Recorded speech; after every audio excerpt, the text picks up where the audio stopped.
Hey all, welcome to Circular Tone, and today we're going to do it again. We're going to try and recreate the guitars on a famous song, and this time I've been doing practically 99% metal.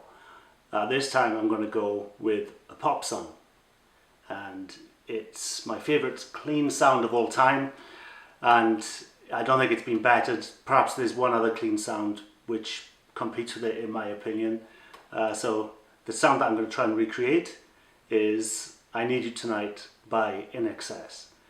So yeah, it's going to be tough because that is about as clean and pristine as it gets, with really nice subtle effects and fantastic playing. Until I tried to play it, I didn't realize how good it was, and I am convinced that they removed strings to actually play what they played so cleanly, because I'll explain later. My other favourite clean tone is Wicked Game by Chris Isaac. The guitars, another Fender guitar with Fender amp, which was beautiful. But there is with this INXS guitar sound, there's another shock. There's no way you would have thought that this amp was what it was, and it is. And I couldn't believe it when I read the producer talking about it. So if you like what you hear, if you think these kind of studio recreations of famous songs and the exact gear they used, if you think that's cool, please subscribe. There'll be lots more to come. Please give me a like, give me a thumbs up, and if you want notifications of when I upload these types of videos, there's a bell that you hit. So I'd really appreciate it. I still have hardly any subscribers, and if you like this stuff, let's get to the music. Let's get to the music, and then I'll talk about the huge chain that I had to put together to make it sound like it did. I think I got close this time, perhaps closer than my Alice in Chains ones. You'll decide. So let me know in the comments.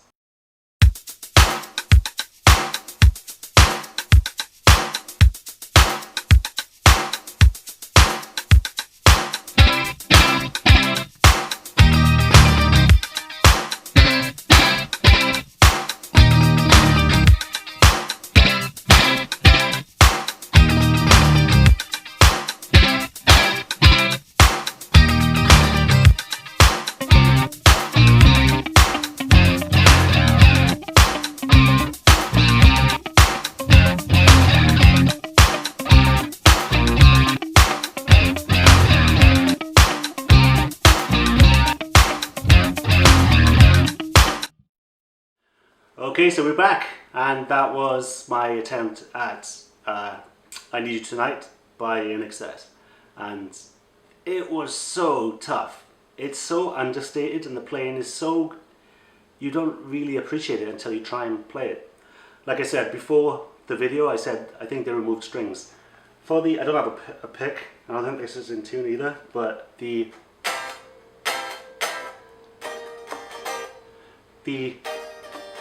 it's so clean on the song. How do they do it? Because they're hitting it. They're not just like, they're going da da da da da. How are they not hitting these other two strings? I should have removed them, but I didn't. I told along, I was like, holy crap. And then there's the dun dun dun dun. So subtle. I have a huge amount of respect for those players, because that is some phenomenal playing, even though it doesn't sound like it. And I can play clean stuff. I'm not just the metalhead, I do the in-between stuff and I do the clean stuff. So that was a challenge to do that. And a bigger challenge was trying to match the sound. Now, okay, I just want you to see why I'm crying. Each one of these lines is an individual track, right, that I mic'd up, used a different guitar on, used a different sound, and just agonized over it, right? So let's see how many we have. Remember, these are all one little session that I did in all those tracks. See the green spots? They're the ones I actually used. I even give up just naming them at one point. I was like, I don't care if this is bass, I'm just gonna play it because I'm over this. 60 tracks basically, and that doesn't even include the synths that I tried out. And actually that doesn't include, so I deleted a lot of them. So it's probably 100 tracks that I did trying to come up with about 50 seconds worth of music. Fun. I was so confident. Hi, welcome to Circle Town. Because I'd just done 2 tracks and they sounded exactly like the dun dun dun. So I was like, oh, this can be easy. Nope. The struggle. Which was trying to match the sound. Now here's the reveal. You think it's a Fender. Right, obviously it's a Fender amp. It's not, it's a Marshall. To get those spanky, crystal clean, beautiful, angelic tones, they used a Marshall. The raunchy, heavy metal, cock rock amp. And how the hell did they get that sound out of it? And I found out they used, again, I keep on mentioning this old Yamaha Dx900. They used that, and at first I was thinking, how did they get it so clean? And so I just tried, I just set it up, I got it to as clean as I could on my plexi, which is right there. And it was a case of when I had they used two pieces of outboard gear. I'm convinced that they used one other one, which is an XR digital delay, which there wasn't many good delays the studio delays back then. I'm pretty sure that they used a slapback effect on it from that, plus the flange or the chorus or whatever it was that did the stereo stuff was the SPX. I know that because it's obvious, but I'm not so sure about what delay they used. I'm hearing the MXR. I could be completely wrong, but what happened was when I inserted when I did it on its own with just a Marshall, it sounded just a bit too crispy, a bit too distorted. When I switched the effects on, it kind of brought the level input down a little bit, and then it cleaned up. So it was the combination of those things. Obviously, the guitars used were a Fender Strat and a Fender Tele. Believe it or not, the dun dun dun was one guitar, and the dun dun dun dun was another guitar, the answer. So one plays and the other answers. So that was tough to figure out. At first I was trying to do it on one guitar and I was like, this is wrong. And then I remembered the cover, because the producer only says it's Fenders and Marshalls, that's all he said. He said the bass guitar was a Fender Precision, which I managed to kind of wrangle. I've got an old vintage Fender bass guitar too.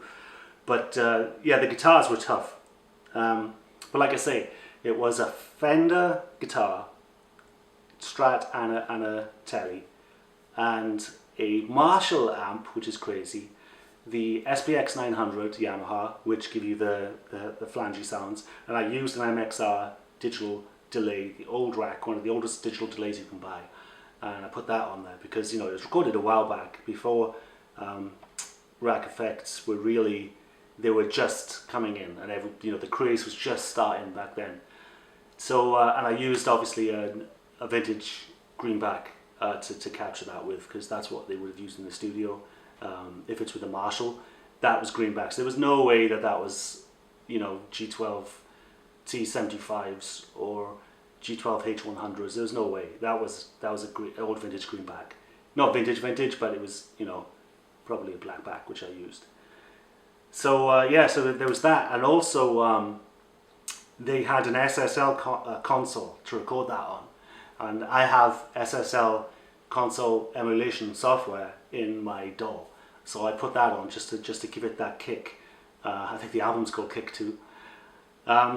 Also, now what's very interesting with this as well is that they used baffles on the guitar, which means that it was a studio setting, so the guitars were kind of live, but they had a baffle next to the guitar.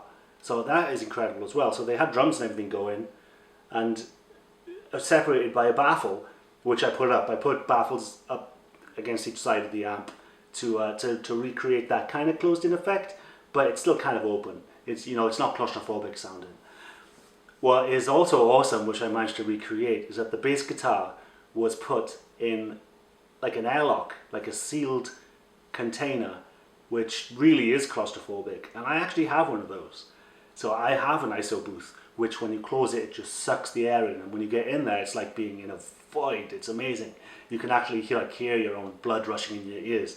So I managed to recreate the bass sound like spot on, so I was really proud of that. What's funny is I went so deep into this one they had the drum machine that they used to demo it was the 707 drum machine, and also the bass guitar was mixed in with a synth, which is called the Emu 2. And yeah, and so I went through the trouble. I bought and downloaded 2 gigabytes worth of like 707 samples of all the different volumes and all the, you know. And then I realized after I played it back that the entire drums and claps and, you know, intro is all in the song. All I had to do was loop the intro of the song. I bought all these drums, and he has a Pearl drum kit. I downloaded all the individual drums that he used. You know, I bought all that stuff. I couldn't believe it. And I was like, I can just use the intro track. So I just used the intro track, but I did use a bit of the synth bass on there, because in the interview he said that a lot of the tape demo that they did, you know, in the studio, in their own home studios on just a 4-track or whatever, it actually made it to the album. And what they did, it's really interesting, while the drummer was in the main room, because it was real drums mixed in, when the drummer was in the recording room, they had a PA behind him, and the tape of the claps and the bass drum, and they were actually, that was his guide. It wasn't really headphones, he was guided by a noise behind him.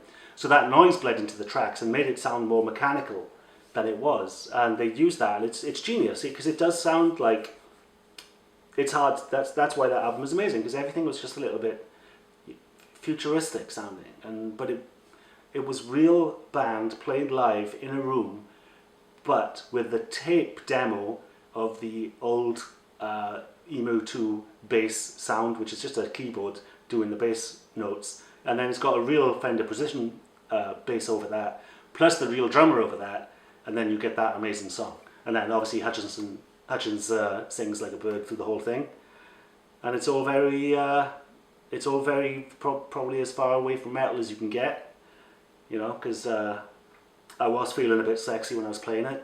I was feeling it. So yeah, was there anything else I'm missing out in the notes? I covered the bass, covered the 2 guitars. I think that is it. I don't want to get too long-winded with it. So breathe. We did it again. I hope you liked it. I think it's close. The kudos to those guitarists, getting that sound to that playing, the producer, the song is amazing. It's really one long, it's not really structured like, you know, verses, choruses and bridges and all the stuff. It's just one long amazing song. So I hope you like that. If you do, subscribe, hit that like, hit that bell. Suggest anything else that you want me to cover. And like I say, in the middle of nowhere, I can't talk to musicians locally really, because you know where I'm located. So any comments are great. If you know anything about the INXS sound, the old demos and stuff, I know that he used a Tokai guitar, Japanese copy guitar. So I use a Japanese copy Fender. Well, it's actually a Japanese, what we think is a Fender. If you want to search my old videos titled Guitar Center sold me a fake, this is that fake. But like I say, it is an Eastern guitar, and it sounds bloody good. So I kept it. There's some, I'm going to do an updated video soon of how Guitar Center rips me off all the time, and this guitar is included, and you won't believe what they did to me. It's so funny. So yeah, there's going to be an updated video on all the stuff I've been going through with Guitar Center and returns and all that stuff. It's like a daytime TV soap opera, and that's what it's all about. So I've been Owen with Circular Tone, and hope you have a good one.